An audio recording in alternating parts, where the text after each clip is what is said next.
on this rap-ish. I ain't even broke a sweat, homie, this practice. Pondering my next move, staring at my track list. Hope I ain't miss my window.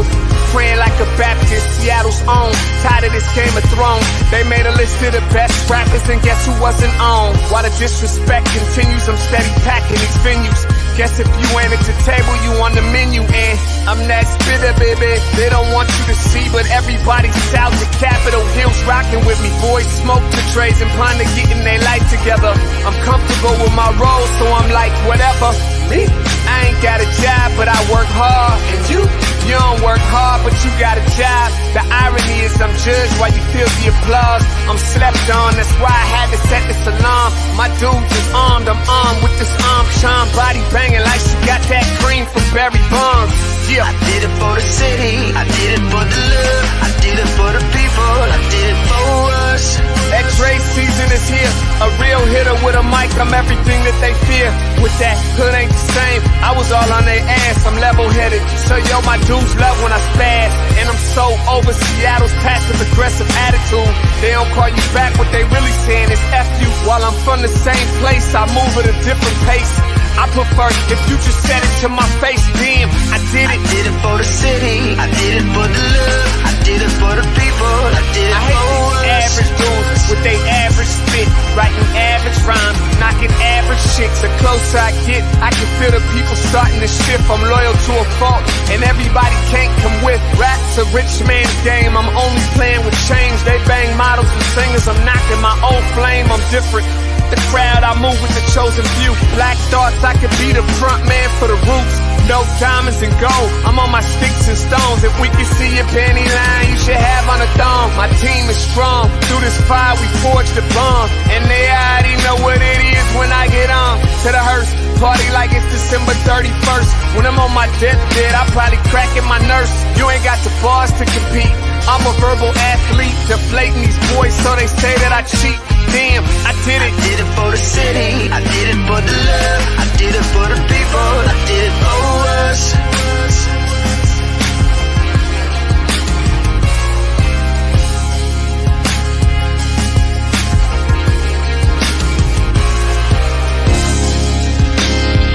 Yeah. I should probably start by apologizing for the long wait, man. You know, I know I be tripping. But I'm not just a rapper, I'm an artist. And, you know, my creative process is a little bit different than most. Nonetheless, I want to welcome everybody out to the Dre's Experience. I got TCF in the building. My whole camp's here with me. I got the band in here laying this cool-ass vibe. And I'm Seattle's own. Let's get into it. I just want to live. God protect me. I just wanna live. I just wanna live. Hey there, everybody. Grand Rising, and welcome to the Morning Update Show.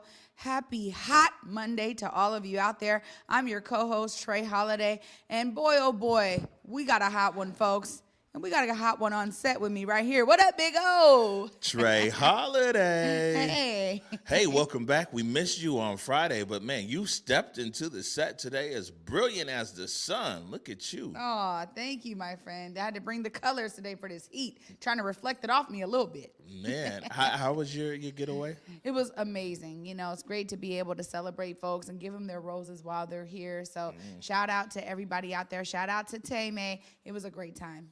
Good stuff, good stuff. All right, want to welcome everybody right here to the Morning Update Show and remind you that right now is the perfect opportunity to tag and share the stream. Go ahead and tag and share the stream with people who you feel would appreciate culturally relevant news and information emanating from right here in the Emerald City. Want to give a big shout out to our partners over at the South Seattle Emerald and also KBCS 91.3 over at Bellevue College. Also want to remind you that you can listen to the Morning Update Show anywhere that you listen to your favorite podcast. That's SoundCloud right there, and we'll put that link in the comments. But you can also listen to the Morning Update Show on Apple, iTunes, Google, Spotify, anywhere that you listen to podcasts. Just search for Converge Media Network. Also, a reminder, we still got a few shirts left, the Pride shirts. There's Omi, Oya, and of course, Trey Holiday. Shirts are available right now. You can go to whereweconverge.com/shop. It's a great way to support independent black media while looking fashionable and showing everyone your pride. Want to bring this up here. This came out Friday after we got off air. Mike Davis creating his own lane. That's written right there by Ike Everard. Spotlight on Mike Davis, the other half of clapback culture. I know the queens have been ruling the airways over here, so you know what I'm saying, we had to give a brother a little bit of shine. I love that, man. Mike Davis is doing it, man, and bringing his authentic self every episode for clapback. Absolutely. Right, and I got big news, and maybe, especially for people, if you can play hooky from work tomorrow, maybe you can blame it on the heat. We are broadcasting live tomorrow from the Museum of History and Industry. That's Mohi there in South Lake Union. Morning show is going to be there tomorrow. A lot of you guys know that Converge Media is actually in the exhibit Stand Up Democracy, or Stand Up Seattle, the Democracy Project. We got a bunch of guests there coming from the museum side. So Leonard Garfield, the director, also TK. A lot of people remember TK, one of the protest leaders, the Everyday March, and quite a few other people broadcasting live. And we told them we wanted to do something special here. So friends and family of Converge, we do have some tickets available here. It says 10. We might be able to push it, right? If you want to join us tomorrow live at the Museum of History and Industry for the Morning Update Show, and also check out the exhibit and all the other cool stuff over there, you want to email Ike. I'm glad I got somebody else to give an email to. Ike, I-K-E, at whereweconverge.com. Email Ike, I-K-E, at whereweconverge.com if you want to join the live studio audience tomorrow at Mohi for the Morning Update Show. Oh, that's beautiful. Yeah. You know what I'm saying? I got a few passes, too. I might have to bring my kids, man. It's going to be a great time. Bring them through. Plus, it's air-conditioned over there. One more thing here, man. I know it's the heat. I was out this weekend. It's a lot of pop-ups with the vaccine going on everywhere. And these guys, they got all three going. This from Public Health. Just a reminder here. The COVID vaccine is always free. Everyone over the age of 12 can get the vaccine. No appointment needed. And there, you can get all three, Moderna, the other one. What's the other one? And Pfizer. Johnson & Johnson. Yeah, and Johnson & Johnson. Man, I talk about it. You ever talk about something so much you just forget? So we put the link there in the comments, and also I think we have a new PSA about that as well. We'll see. Yeah, let's get into this heat. We're already in this heat, man. It's Literally here in this studio is John Blaze. Yeah. You know what I'm saying? That's why I just tweeted out. I was like, we sitting in here in this hot studio. We're sweating it out for you, our audience. We love you guys. So we're in here today. Man, I've never looked so forward to going to a museum than to be at Mohi tomorrow. But anyways, this heat wave here is making national news. Here's something right here from CBS this morning. All right, turning now to a dangerous and unprecedented heat wave, which is baking the Pacific Northwest. Nearly 20 million people are under an excessive heat warning this morning, covering nearly all of Washington and Oregon, plus 5 other states. Lilia Luciano has more.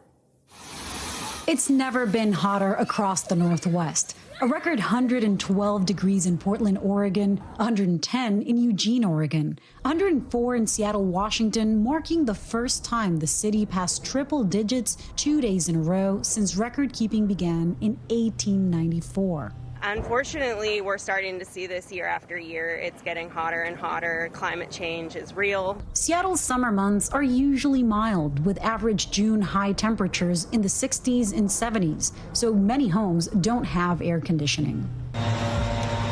Now, stores selling portable units are having trouble keeping up with demand. We had 3 that were available to customers. That's all we could get. Seattle's utility, Puget Sound Energy, provides power to more than 1 million households. 3,400 customers lost power Sunday. The company says it's seeing a strain on some of their power grids as more homes add air conditioning units. In Portland, Oregon, some 3,000 people there also lost power. Cooling shelters were open for anyone who needed them, even if they had electricity. For CBS This Morning, I'm Lilia Luciano.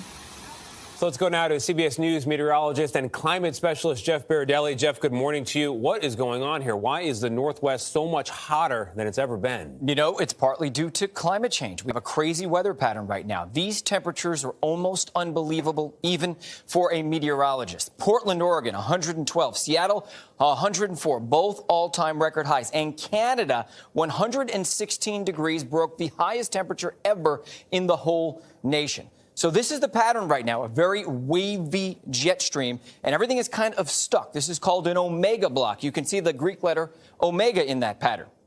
The climate has heated 3 to 4 degrees in the west, and by 2100, we could see 7 to 10 degrees in the Pacific Northwest. This is a once-in-a-thousand-year event. That means if you lived under that heat dome, you'd likely only see this once every 1,000 years, if that. Temperature is 116 degrees today in Portland, but notice we will see some coastal cooling during the day tomorrow. That is some good news. However, that heat wave is going to stick around over inland areas at least for the next several days. So, Gail, climate change is making the impossible not only possible, but probable now. Yeah, never good when you say it happens once every 1,000 years. I feel like my dress is like your weather map.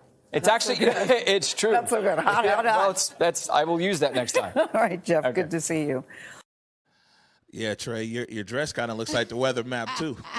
Hey, I didn't even know, but that's what I'm saying. All I do know is that I was trying to make sure that I wear bright Mr. colors.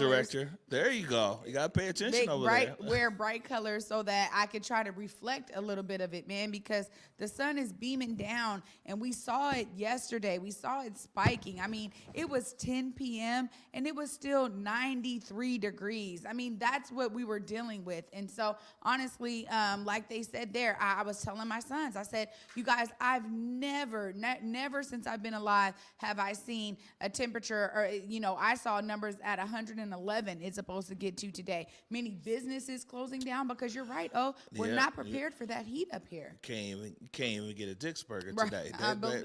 They're closed up. Everybody's closed up. One thing a few things. Once in 1,000 years, you know what I'm saying?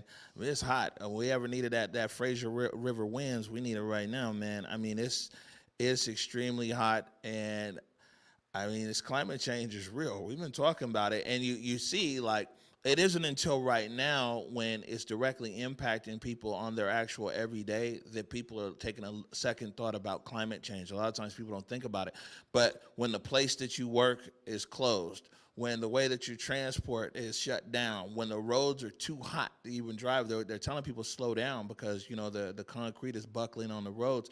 These are actual direct impacts, of the shift in climate. Absolutely. Our Ike Everard, man, this guy's been working hard. He put together a list of resources, a lot of them sent out by the city of Seattle last week. We'll put up that overlay right here. City announces community resources for upcoming heat wave, and Ibrahim is putting that link in the comments. You can find that up there on the Where We Converge website.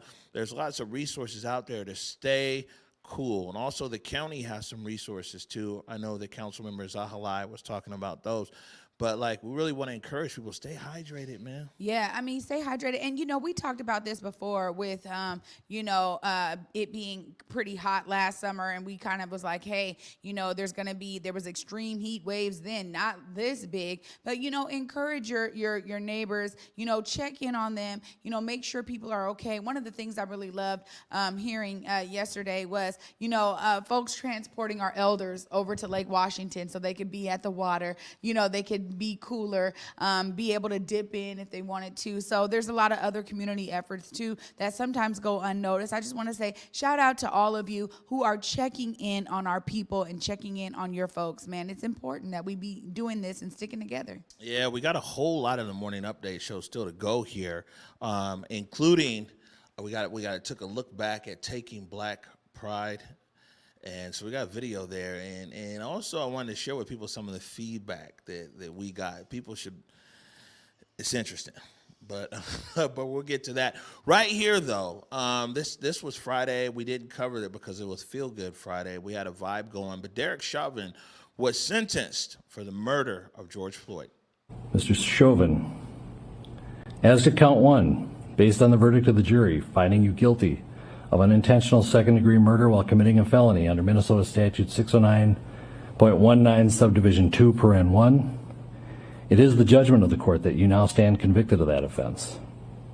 Pursuant to Minnesota statute section 60904, counts 2 and 3 will remain unadjudicated as they are lesser offenses of count 1. As sentenced for count 1, the court commits you to the custody of the Commissioner of Corrections for a period of 270 months. That's 270. That is a 10-year addition to the presumptive sentence of 150 months. This is based on your abuse of a position of trust and authority, and also the particular cruelty shown to George Floyd. There it is. I mean, you know, I know a lot of people out there are like, well, you know, is that enough time? You know, did he get, I understand that there's some, you know, folks speaking on both sides of this issue. But, you know, again, we are seeing history play out before our eyes, though. Yeah, I mean, in about 13 months, we've seen it go from the murder of George Floyd to the conviction of Chauvin, and now the sentencing of Chauvin. And, you know, there's still the other officers that are awaiting trial, and there's also still federal charges as well. Yeah. So we'll continue to follow up on that. One more before the break, and then when we come back here, we want to talk about this gun violence that's continuing here in the city. And let me grab this article. You can go ahead and put this up. Right, and it says here, community groups protest grand opening of CID's first luxury high-rise. So CID, that's Chinatown International District, just about 3 blocks away from us, right here in our studio, and also borders the Central District. And yeah, they're not happy over there. You can find this article in the South, from our partners at the South Seattle Emerald. We'll put the link in the comments by Sharon Ho Chang. And it says a coalition of community groups protested the grand opening of KODA, K-O-D-A condominiums in Seattle's Chinatown International District yesterday. This was from June 26th. The demonstration, organized by the CID Coalition, a.k.a. Humbaos Not Hotels, and supported by Parasol and a few other groups, was the latest of many actions over the years protesting development, including a protest at the groundbreaking. Guys in the CID are not happy about this new development. No, absolutely they're not. It does not follow the ways that the Chinatown International District has been developed. And I know that there's a lot of work being put out there by CID Coalition, by Interim CDA, and other groups out there to really educate their community members on why this is not a good, you know, fit for Chinatown and why they wanted to go against this. I mean, once again, we're talking about for-profit developers coming in, you know, seeking and finding value in areas that have traditionally been really garnered by folks in the community. And, you know, high rises, when we talk about it in the Central District all the time. If you're building spaces that our people cannot afford to live in, unfortunately, you guys have to understand that's not a good look. I don't care what people think about progress. Some folks say gentrification is good, but at the end of the day, when you're pushing people out that have historically called a place home, to be honest, what I see negativity. So I'm glad that they were out there, you know, standing up. Tell them how you really feel, Trey. Yeah.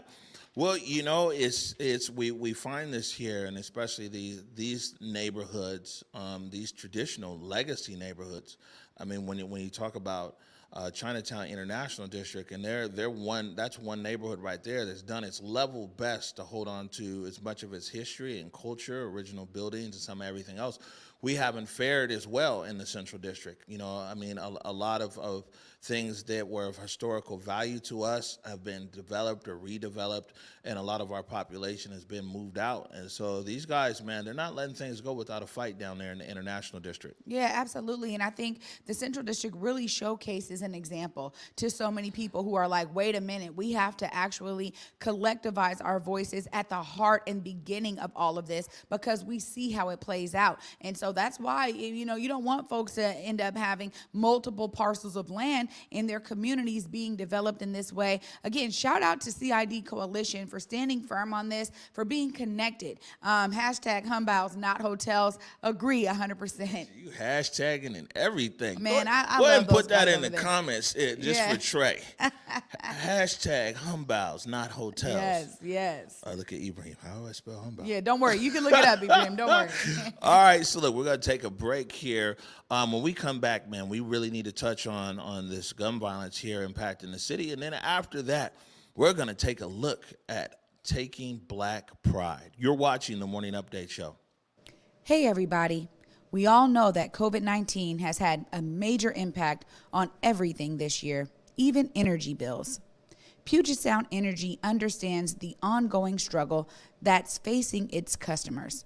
And this is why they're offering a COVID bill assistance program of up to $2,500 per qualified customer. If you or anyone you know are currently behind on energy bills, please contact PSC today to discuss all of the assistance options available. Visit psc.com/COVID to learn more. Hey, it's Jake from Converge Media and Get the F Outside. I hope that all of you are taking advantage of the ability to be outdoors and enjoy nature as our summer months heat up. One other thing that you can take advantage of here in the King County area are free COVID-19 vaccinations. There's all kinds of options for pop-up clinics, and the vaccine is able to be administered to anyone 12 years and older. And did I mention that it's free? You don't need insurance, and they don't care what your citizenship status is. And that kind of sounds like the way things should be anyhow, but we'll save that for another conversation. Information and resources are available at kingcounty.gov/COVID, or you can call the COVID-19 call center at 206-477-3977. Washington, we are almost out of this, but we got to stay locked in for the home stretch. Let's get vaxxed out so we can max out our time with friends, family, and in the great outdoors. All right, welcome back to the Morning Update Show and our extremely hot studios right here in historic Pioneer Square in a building that's 100+ years old. But it was back when they built buildings with real stones and everything. They went to a quarry when they built this building. I mean, it holds heat. It really does hold heat. I mean, and if one thing is for sure, at least we do have an elevator, but you know what it is. It's one of them old school service elevators, man. It just showcases some of the characteristics of old buildings. I actually really appreciate it. But on these hot days, we can tell that those stones are holding that heat. And in case you missed it earlier in the show, we're actually broadcasting from the nice, cool, climate-controlled MOHI, the Museum of History and Industry, tomorrow. We're looking forward to it. Broadcasting live there. And if you scroll up in the comments, we also have tickets for a live studio audience. If you want to join the Morning Update Show tomorrow at the Museum of History and Industry, we'll be happy to have you there. We'll check it out. All right, Trey. So first of all, I want to start right here. This is from the Seattle Police Department Twitter. This was last night. Detectives investigating Sunday night homicide in First Hill neighborhood. Somebody was shot in the 900 block of Marion Street last night, and passed away. And, you know, we continue to beat the drum here about this issue of gun violence. It's easy for people because it's now occurring so much. It's easy for people to just, you know, scroll by, so to speak, or just to be like, we get a lot of stuff. Oh, the city councils let the city go to crap. Oh, the mayor's this or that. I mean, that's opinion, but, you know, it's not helpful for. We need to find some solutions here. And, you know, we talk a lot about how when people are shot and killed, how it impacts us, how we know a lot of people here, you know what I'm saying? And a lot of times on these murders, out of respect for the family, you know what I'm saying, we don't really mention anything on air. But, I mean, fortunately, there is a silver lining to this story right here because both of the people live. But, you know, you'll see here, it's Naqib. We know him as Teezy. Yeah. Been knowing Teezy probably my whole life. Teezy's son, Jihad, and his girlfriend, Samari, were shot down there in Rainier last week. And it looks like it was a case of mistaken identity. This is a segment that Q13 News did back on the 26th. Random, senseless violence lands 2 teenagers in the hospital and puts their careers in jeopardy. A college quarterback and his girlfriend are still recovering after being shot 1 week ago. This couple was driving to dinner at the time. Now they are suffering from life-altering injuries. Q13 News reporter Olivia Lavois has that story for us tonight. I never expected to get a call like that for my son. Nakeed Anderson says it still doesn't feel real. Last Friday, his 19-year-old son, Jaheed, and his girlfriend left to go get dinner. Stopped at a busy intersection in Rainier Valley. Someone opened fire. It's something that no one can prepare for because we did everything that as a parent you're supposed to do, and he's done everything as a kid you're supposed to do to keep something like this from happening. I mean, what else can you do? Jaheed's girlfriend, Samaria, was hit in the side. She's still in the hospital. Doctors are unable to remove the bullet as it's too close to her spine. Jaheed's injury isn't considered as medically serious, but it is still life-altering. He's a college quarterback on a scholarship to play football as a quarterback, and he got hit in his throwing hand. The 19-year-old junior at Miles College is praying his hand will be recovered by the end of July and he'll be ready for the season. But the extent of the injury is still unknown, and the senselessness of it is gut-wrenching for the family. I know every dad says this, but I have the type of son that everybody wants to have. Both Jaheed and his girlfriend graduated early and took college courses during high school. They're straight-A students with big goals. Both attend school out of state and are just home for the summer. They have no idea why anyone would want to harm them. The way these shootings are going right now, there's no rhyme or reason for the way that they're doing things. It's like they're playing video games with people's lives right now. It's not the first time the family has been rocked by violence. Last year, one of Jaheed's best friends and longtime teammates, UW freshman Connor Dassa Holland, was gunned down on Mother's Day. He was a straight-A student himself. He was the class president. And somebody murdered this kid in front of his house. You're killing kids and shooting kids who obviously are doing everything to stay away from that life, to get out and do something with themselves. You're destroying the future of the neighborhood. Olivia Lavoie, Q13 News. This is so tragic. I mean, honestly, you know, two amazing kids who were just trying to go get a bite to eat in their neighborhood. You know, and to be honest, we know it. Oh, every single time. It just came to fruition for me just yesterday to realize the connection that my mother has to Jihad's mother and to the family. And we were talking about it just sitting around my parents' dining room table about how these senseless acts of violence, how they are always a stone's throw away from somebody we know, somebody who was harmed, somebody who, you know, is shot or killed. That really, you know, people don't understand that there is an expansive ways that these acts of violence are felt within our community. It is like a pebble in water, and it really causes such a ripple effect of emotion and of grief, because really it's so senseless, that it gets to a point where I don't really care what the situation is at the end of the day.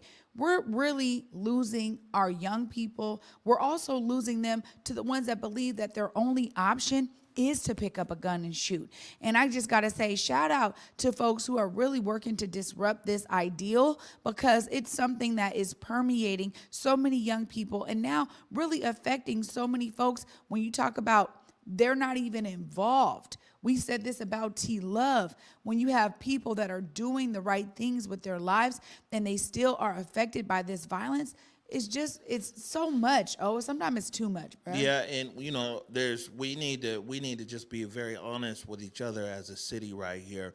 And because of political ideology, there's some people who will just deny the actual factual truth. You know, it's dangerous. You know what I'm saying? I mean, and for some of us in certain communities in this city, it's generationally been dangerous. But like right now, I mean, it's dangerous out there. And I mean, everything that they reported there, except for the names, Nakeed, Jihad, and Samari, yeah. Except for the names, I mean, it's truly, it's, man, good kids, straight A students, you know. And then, of course, they mentioned Connor Dassa Holland, who, again, was just sitting in front of his house on Mother's Day. And was shot and killed. There's so many unsolved murders here in the city of Seattle. I mean, these killers are riding the Link Right Rail with our mamas and grandmamas. They're, you know, they're on the bus. They're in line at the restaurant. They're, you know what I'm saying? I mean, this is, we have to, as a city, come to the realization that there is a problem. and then really get proactive. We had council member Gurmai Zahalai on here a few weeks ago and talked about what if we really put a full court press on gun violence. And we saw one thing for sure, especially Seattle, we saw that anything is possible. Look at the way that we combated COVID-19 here in Seattle and King County. If we really put an emphasis on, like, man, how are we going to disrupt gun violence on all kinds of different ways, kind of like just like we did with COVID. But you know, if we just sit here and continue to be like, oh, hearts and prayers, I'll say this. Keep these victims in your hearts and prayers today or tonight, and tomorrow put them in your action plan. Yeah, I mean, it's so pure to say that. And I think you're absolutely right. Treating gun violence as a public health crisis, as the public health crisis that it is so essential to changing our tone. I think there is a real thorough line here. And I got to be honest, I feel like there's a thorough line here because predominantly it's black and brown kids. You know, hey, do people care as much as they should? And it's just time to eradicate those ideals that may stop us from doing it in terms of a larger momentum, a larger movement around how we stop it. I think Gurmai's points were so on point in terms of, look, we had all of these vaccination clinics popping up. We had ways to get tested popped up out of nowhere. I mean, really, so many resources put towards identifying folks that had COVID, finding ways to get them vaccinated once the vaccine was available. We still have, I mean, they opened up Lumen Field to this. We need to do something very specific here as a city and as a county to really address this because we need it, man. It's clear. It's so dire right now. We do need that regional approach. We do need people to chime in on these work groups. We need everybody's hand in the midst of this because you guys just saw it. Those were two students that had nothing to do with anything. Just imagine if that's your babies out there just trying to go get a meal with their girlfriend coming home from college. I mean, this really could be anybody's child, and that's the way it should be treated. Right, and you know, like I said, this is time for action, and I think that people can point fingers all day long. You know, like I said, an easy thing whenever we talk about gun violence in the city is like, well, here's the city council, and believe me, I like to point the finger at them all the time. Here's the mayor, I like to point the finger at her too. But this, we need action. We need action on this, and I would implore those, you know, in city government and county government, in community organizations, as well as our parents and people in the community. This is going to take a joint effort here for us to be able to combat gun violence in our city. I mean, and most importantly, we can't just let this be part of the news cycle here in Seattle. We cannot just let it become part of the news cycle here, you know, and become one of those cities where this is just accepted. Well, it's an accepted number. We can do better. Yeah, we definitely can, and we definitely should be, with everybody's hands involved. All right.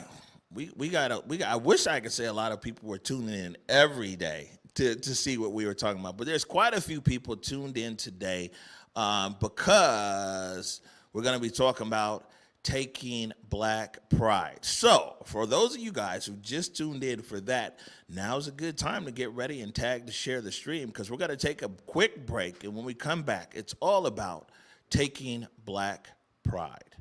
You're watching. I did it for the city, I did it for the love, I did it for the people, I did it for us. Back on this rap ish, I ain't even broke a sweat, homie, this practice. Pondering my next move, staring at my track list, hope I ain't missing my window. Praying like a Baptist, Seattle's own, tired of this Game of Thrones. They made a list of the best rappers and guess who wasn't on? While the disrespect continues, I'm steady packing these venues.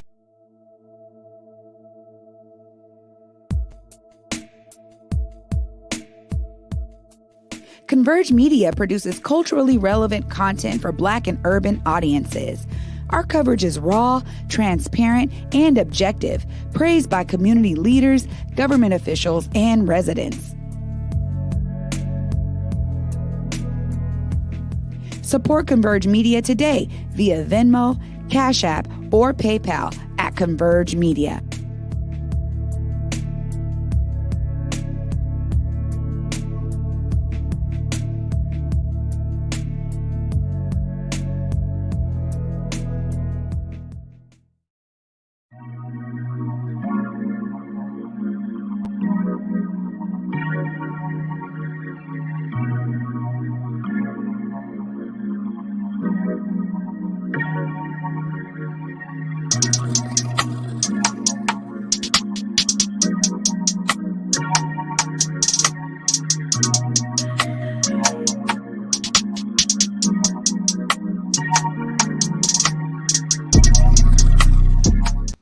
All right, welcome back to the Morning Update Show. Looking at that, it looks like it might be time to update our merch ad. We got so much good stuff here.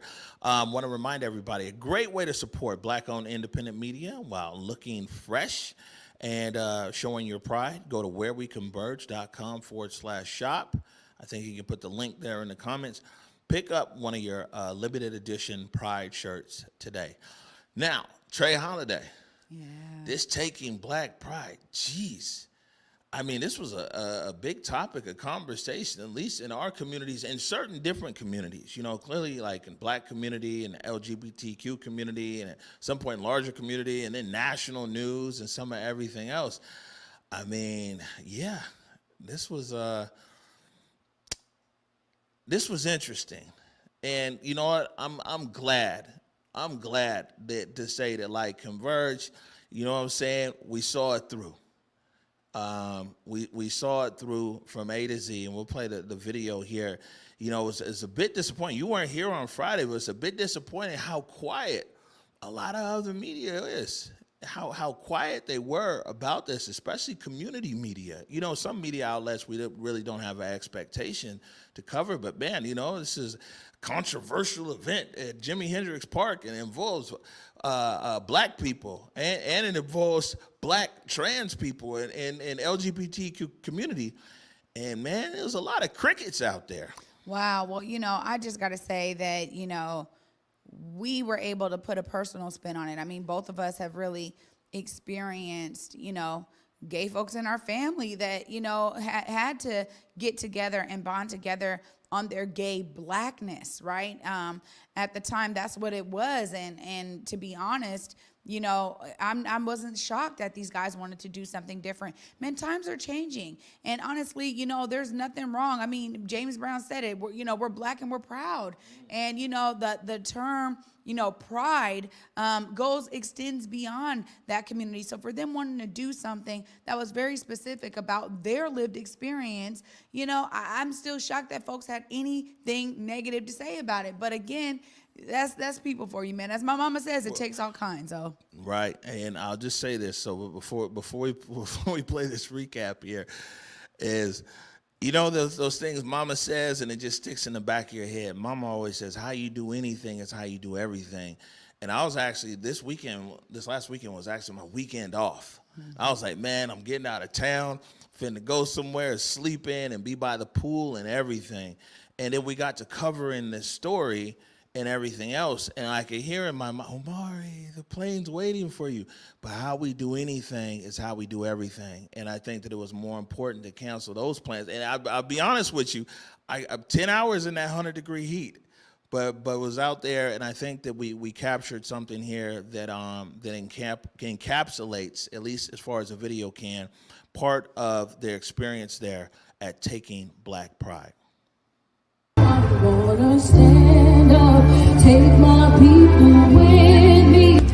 I think we're seeing a lot of queer, trans, BIPOC people taking space, not asking for it, taking it, celebrating one another, validating one another, and doing so in a way that no Pride event I've ever been to has managed to pull off. I think that the way we have built equity into the infrastructure and like praxis of this event is something that I don't see at Seattle Pride events, which are very like corporate, right? It's give me your money, you're just gay, that's it.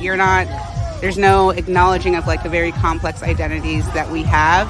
And that's what I'm seeing here. I'm seeing people celebrate one another and love upon each other in a way that we don't get.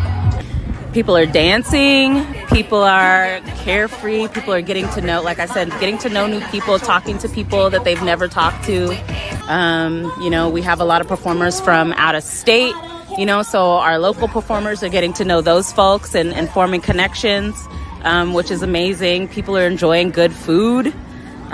We have folks out here, you know, getting their needs taken care of. We have a lot of healing tents. We have people getting massages, getting cold foot baths. This event is important to the Seattle BIPOC, trans and queer community, specifically because I think that Seattle and Seattle Pride type events often, you know, siphon the talent, the labor,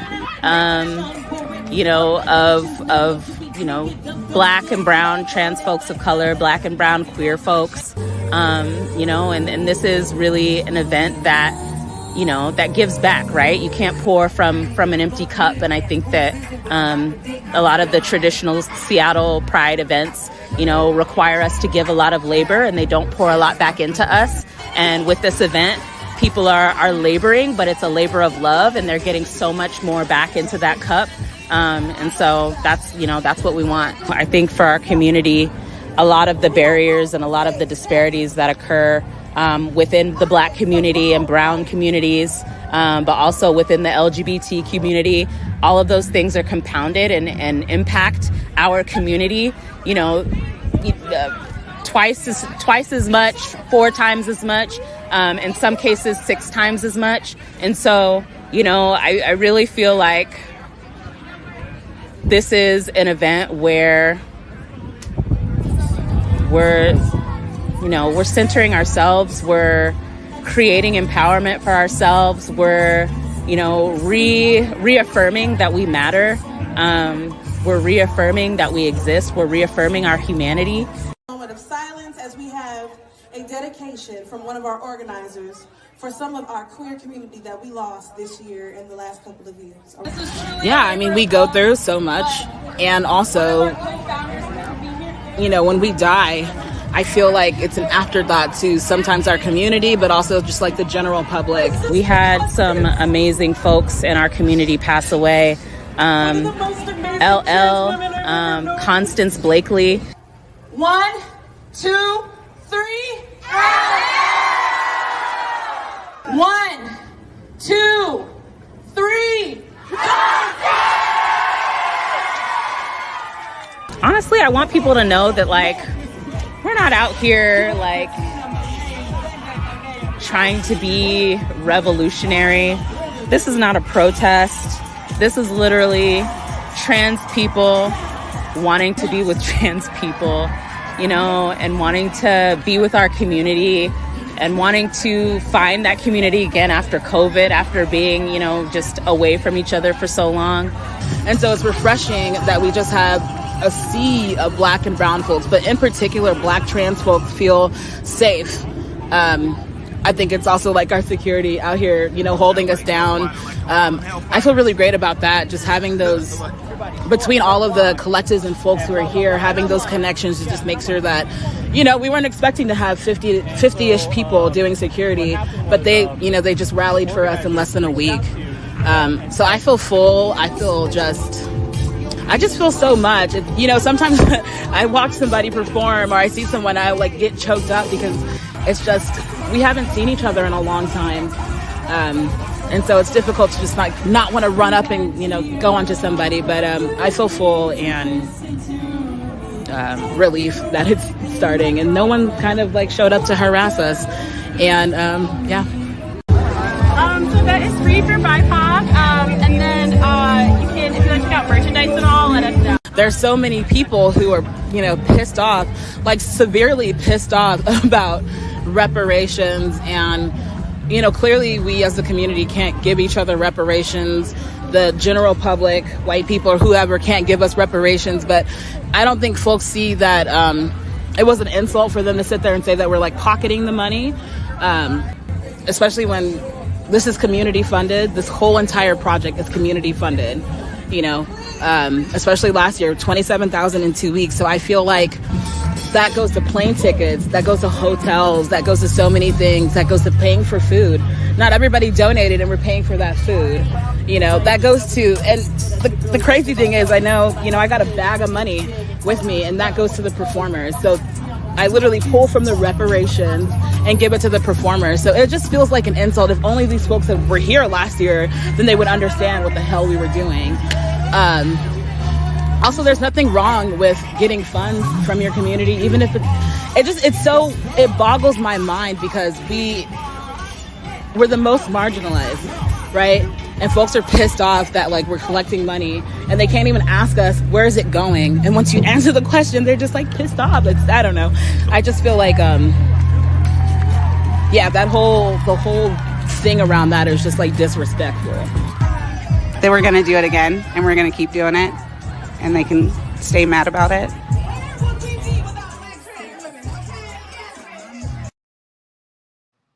Keep doing it, indeed. Oh, my word.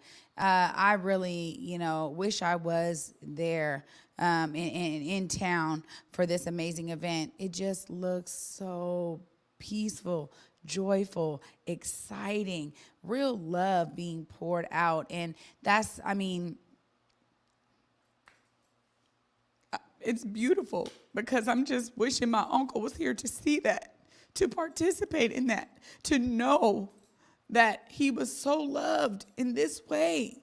When community comes together and stands up and fights back from these oppressive systems, that's what those guys were out there doing. As Ivana said there in that clip, this is about community coming together. And I'm just so moved by how community came together. Y'all did that. And I'm definitely going to be there next year. And y'all should continue year after year after year, because this is just the beginning. And I love that so many people poured their love into this event and into our communities. For me, it's just about, when I talk about Black liberation, it's just about Black people. When I talk about reparations, it's just about Black people. I don't care how you associate yourself. It's about Black people. And to see that love right there, I'm just touched. I'm completely moved. It was beautiful. Yeah, a few things is that just from the event side, we go to a lot of events, and it was really well organized. This was a really well organized event, from the run of show to the vendors to the setup and some everything else. So just that could have been anything going on there. It was just a really good event. Two, it's interesting because this is the second year of this particular event. It was marketed basically the same way last year and everything else. This year, because of this story that we went through last week with Capitol Hill Pride and then going to different media, it was blown up. But these guys, their intention was just to have their small event right there at Jimi Hendrix Park. And one of the things that people kept hitting on over there is this isn't a protest. This isn't a rally. This isn't a march. This isn't a protest. These were people who are in that community, particularly in the Black, trans, and queer community, but the LGBT community as a whole, to be able and have their celebration. And it was lit in the sense these guys had a good time. They enjoyed each other's company, and went late into the night. After hour number 10, these dogs was barking, man. I survived out there in that 100-degree heat with lots of cold water out there and some everything else, misters. But it turned out to be a real positive event, and as we saw there in the video as well, it was lots of security out there, and different security groups came together to give attendees there a peace of mind. Yeah, shout out to all of the security. Every event that I've been able to be, honored enough to help plan or execute, man, our security is just top notch, and it really does provide a sense of understanding and leveling of any of the anxieties people may experience. We've seen threats come our way in a multitude of ways, and shout out to all of those who banded together, as Ivana said, in a week. And I also got to just say this, man, I'm sure Jimi Hendrix, man, is looking down and saying we are doing his park proud. Over the last year, we have seen a real eruption of love and amazing events taking place at Jimi Hendrix Park. And I got to be honest, man, I didn't see that when it was first created. Right. So right now, just shout out to all the event organizers who are activating such an amazing space in our community. And again, I'm moved by what they did, man. It's a beautiful thing to see. Right, and speaking of being above and looking down, Joey Weiser sent me one of the best messages yesterday. He saw this. That video right there, by the way, you can find it on our IGTV, our Facebook, and our YouTube. But he looked at the segment there on IGTV, and he was like, yo, your brother Harm looks like he would have had a good time there, just like you were talking about Holiday. Yes. Because people are just open and free and happy. And, there's always some controversy about something in somewhere, but it seemed like the controversy checked itself at the door. The people who were there wanted to be there. They voluntarily came to be there. I'm just glad that the organizers over there invited us in to really be behind the scenes as well, and to be able to tell their story in their own way. Sometimes it's important, without me interrupted in a video or something like that, it's important for people in their own words to tell their own story. Yeah, I mean, that was very powerful, listening to Ivana's sound over the amazing imagery, and to be able to see how people showed up and showed out. And again, I want to sit here and say, there is a myth around, oh, well, if you're about this, you're not about that. And that's why I talk about it in terms of just Black people in general. That right there is a real indicator of how many people showed up, how many people was able to support that may not identify as LGBTQ. That's important for folks to understand, because the support and the love is there. And I think, Joey's absolutely right, man. Haram and my Uncle Holiday would just be pleased to see this happen, in legacies that they really helped create right here in Seattle, being one of the, the ones that were like, look, we got to do our own thing over here. To see it erupt like this, just is a beautiful sight. Yeah, no, it's good stuff, and we saw it through, and it was well worth being there on Saturday than being out of town. So, you know what I'm saying? We're going to take a quick break right now. When we return, we're talking about Chats with Trey. You're watching the Morning Update Show. Hey, everybody. We all know that COVID-19 has had a major impact on everything this year, even energy bills. Puget Sound Energy understands the ongoing struggle that's facing its customers. And this is why they're offering a COVID bill assistance program of up to $2,500 per qualified customer. If you or anyone you know are currently behind on energy bills, please contact PSC today to discuss all of the assistance options available. Visit psc.com/COVID to learn more. Hey, it's Jake from Converge Media and Get the F Outside. I hope that all of you are taking advantage of the ability to be outdoors and enjoy nature as our summer months heat up. One other thing that you can take advantage of here in the King County area are free COVID-19 vaccinations. There's all kinds of options for pop-up clinics, and the vaccine is able to be administered to anyone 12 years and older. And did I mention that it's free? You don't need insurance, and they don't care what your citizenship status is. And that kind of sounds like the way things should be anyhow, but we'll save that for another conversation. Information and resources are available at kingcounty.gov/COVID, or you can call the COVID-19 call center at 206-477-3977. Washington, we are almost out of this, but we got to stay locked in for the home stretch. Let's get vaxxed out so we can max out our time with friends, family, and in the great outdoors.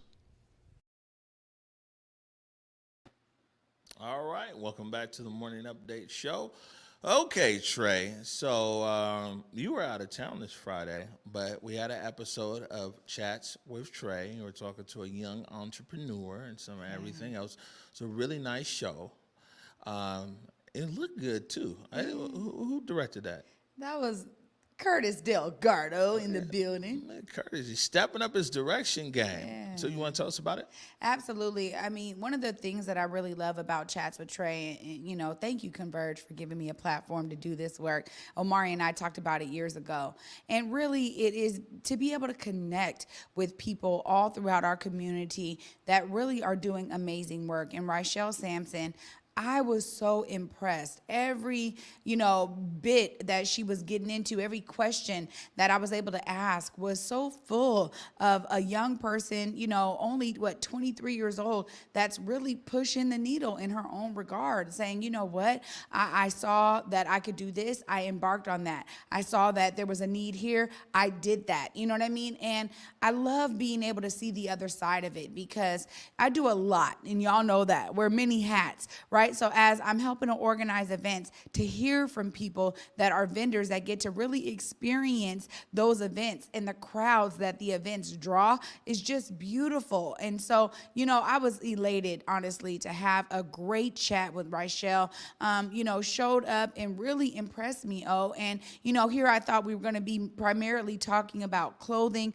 I was just blown away because it wasn't just about clothing. It was about creativity. It was about being a business owner. It was about growing up in Seattle and what that meant to her. And also, you know, when we talk about, you know, growing up here, there's always a touch for us because we grew up here. So there's always connections. And to hear it from somebody who's like, outside of my generation, you know, and to hear from her perspective was just beautiful to be able to connect on a deeper level. I told Rachelle, we're definitely going to stay connected because I'm excited for the ventures that she has before her and the ways that she's seizing the moment. You know, I think Chats with Trey also really showcases to me so much that I'm really trying to share with the audience is examples of how people are seeing themselves as a part of the solution. It's my constant mantra. You guys will always hear me say it because I realize how vital that is. When we're talking about something like gun violence, Rachelle was, you know, had experienced friends who had passed away. And again, it's not remiss on us. It's not something that we don't deal with at our own dining room tables and our family gatherings when we're at the family reunion. You know, it's unfortunate how sometimes funerals feel like family reunions because we haven't seen folks for a while. And I gotta say, I was so impressed. You know, the brand Cloud9 definitely has a new fan. You know we got a clip, right? There we go. Let's get into it. Well, let's get into that. So, you know, we talked about this. I mean, the pandemic really has hit a lot of different people, and it may be different how you were approaching customers and everything like that before the pandemic versus after. What kind of transitions do you think you experienced during that time? I feel like now I'm more so, I wouldn't say laid back, but I kind of allow my customers to come to me. I throw my product out there. I throw the quality, what I have to offer. And instead of knocking at people's door, I feel like I'm more inviting them in. I feel like I'm inviting them in, like I said, with the message, what I'm doing behind the scenes of the brand, not more so of the product. I feel like I could sell candles. I feel like I could sell drinks. I feel like I could sell clothing. I could sell $1 back to you, really, I can. But, you know, all that to say, it's an art. I think life is an art. I feel like you never know anything. So it's just always the learning stage, which, like I said, I love being educated. Might not like the school system, but education, I'm always feeding. I'm YouTube University as well, so I'm always spoon feeding myself some new things that I feel like will benefit me. Definitely, man. I mean, that's what I'm talking about. It's like tenacity like no other, and really, you know, pushing herself to the next level, man, pushing herself to the I would say I was impressed. I was also highly inspired. All right, good stuff. And now you can catch that episode of Chats with Trey and prior episodes across all of our platforms. It's up there on our Facebook, on our YouTube, on our what else? It's still there on our Twitter. It's somewhere else, but also I think you're gonna put it up on Instagram here today as well. So Chats with Trey everywhere, and they can catch past episodes as well. Yeah, absolutely. I mean, you know, check out Chats with Trey, not just because it's one of my baby shows here and that I love so much and pour so much into, but because you can really get inspired, as I do every time I'm sitting down with any one of these guests. They're really doing amazing things. And I love being able to provide a platform to showcase and elevate the work that so many throughout our community are doing. All right, we're up against it. Coming up to the top of the hour, I want to remind everybody that we're broadcasting live tomorrow from the Museum of History and Industry. If you want to join us there in the live studio audience in Mohi, email Ike, IKE, at whereweconverge.com. That's Ike at whereweconverge.com to join us in the studio audience tomorrow from the Museum of History and Industry. Trey Holiday, we got about a minute left. Any last words before we get out of here? My last words are just echoing my previous words. Man, see yourself as a part of the solution, you guys. My constant mantra, it takes us all. Clearly, when we're talking about dealing with something like gun violence, like we touched on today, it is imperative that no matter if it is your community or your family experiencing it, that you do what you can to make sure that you are pouring into the solutions. Yeah, on the real, on this gun violence issue, man, keep people in your hearts and prayers tonight. Put them in your action plan tomorrow. Want to remind everybody, as usual, go forward in your purpose, go forward in your humanity. And until tomorrow at 11 a.m. from the Museum of History and Industry, peace.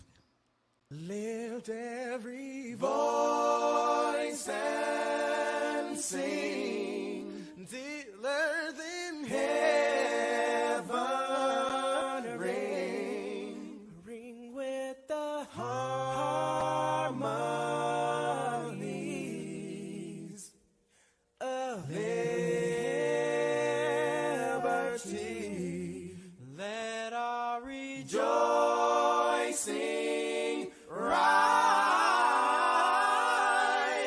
as the listening skies. Let it resound loud as the rolling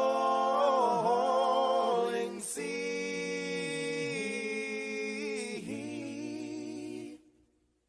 Sing a song full of the faith that the dark past has taught us. Sing a song full of the hope that the present has brought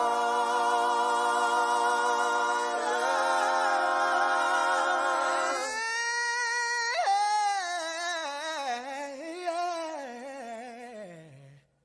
Facing the rising sun.